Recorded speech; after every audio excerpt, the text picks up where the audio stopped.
Good afternoon, Abbey Delray South residents. Jennifer Stevens here with a Town Hall update. Today I'm joined by Lee Justice, our Director of Community Services. Lee oversees housekeeping, maintenance, security, transportation, and pretty much everything else that doesn't fit into a category.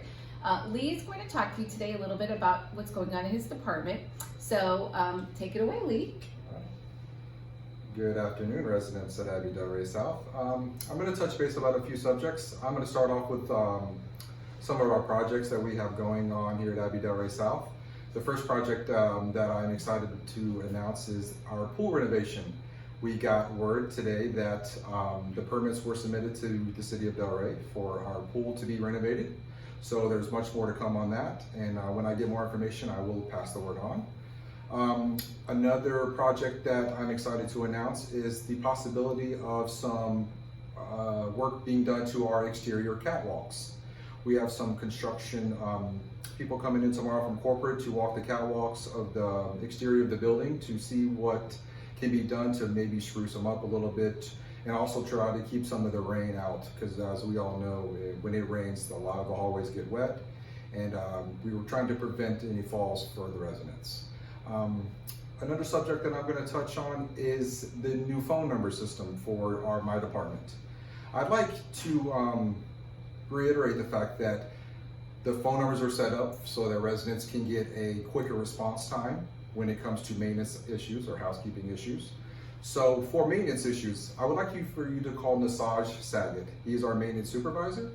His phone number is 561-454-5210. And his number is for anything maintenance related. Light bulbs, AC filters, if you have an AC leak, anything like that, maintenance related, please call him directly. Sometimes he's not in the office, he's out in the building or in an apartment. Leave him a message. I assure you he will return your phone call, or if not, at least send somebody up to take care of whatever maintenance issue that you might have. In relations to housekeeping, as most of you probably know Andrea Cornwall. She is my housekeeping supervisor. She handles pretty much anything related to laundry or housekeeping issues. So her number is 561-454-5229. So anything housekeeping related, please call her. That way we can get a quicker response time. I'm trying to prevent anything from going through Jennifer, or maybe even going through Rosemary, or even going through the front desk, because that just delays the process and us getting someone there or the issue resolved. So if you call those departments directly or those phone numbers directly, you'll get a quicker response time.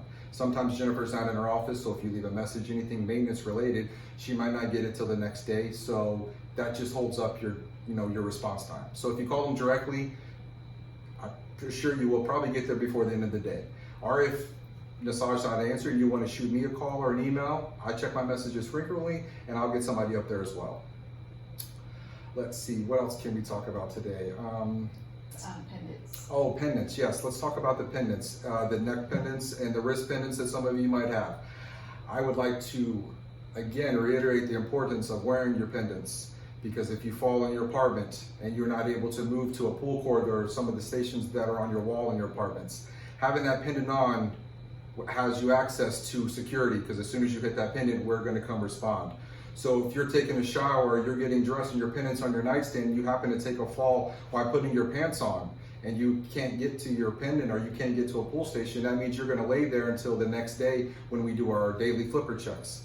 So wearing that pendant or wearing your necklace is highly important, because it gives you access to 911, gives you access to security, because once you hit that button, we're coming to your apartment to give you a hand. So again, I want to reiterate the fact of how important it is to wear that pendant. It is there for your safety and to prevent any further injuries, because if you lay there for a couple of hours and you're seriously hurt, it's only going to make the matters worse. All right. I think that's kind of all I have for today, and I'll pass it back over to Jennifer. Thank you, Lee. We appreciate you so very much. I know I can say on behalf of our residents, we really appreciate your entire department. Everybody does a great job and is working really hard, especially under these difficult circumstances. So thank you, Lee, for everything. We appreciate it. So I'm going to continue with our update. COVID update. I'm happy to report another consecutive week of no positive results for both health center residents and staff. That's such good news. We continue to be very diligent in our infection prevention efforts and screening processes.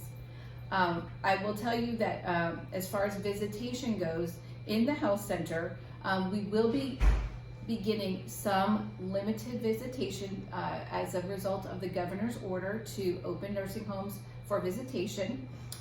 We are taking this very seriously and very carefully proceeding. We will be allowing visitation by family members on an appointment basis. Everything is managed by the health center administrator, Taylor Spalding, and his staff.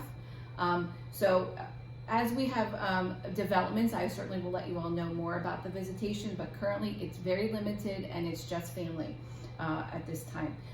In residential living, we are allowing some limited visits. We look at each case on an individual basis and make a determination as to the necessity of the visit. As you can imagine, there are some residents that really need to see their family members. They're fighting maybe depression or feelings of isolation, and we have on occasion let a family member in to make someone feel better, as well as end of life visits I feel are super important. So please continue to ask questions. Rosemary is managing the visitation process. Like I said, we have very strong rules around it and very specific guidelines. So if you have any questions, please reach out to Rosemary or myself, and we'd be happy to help you.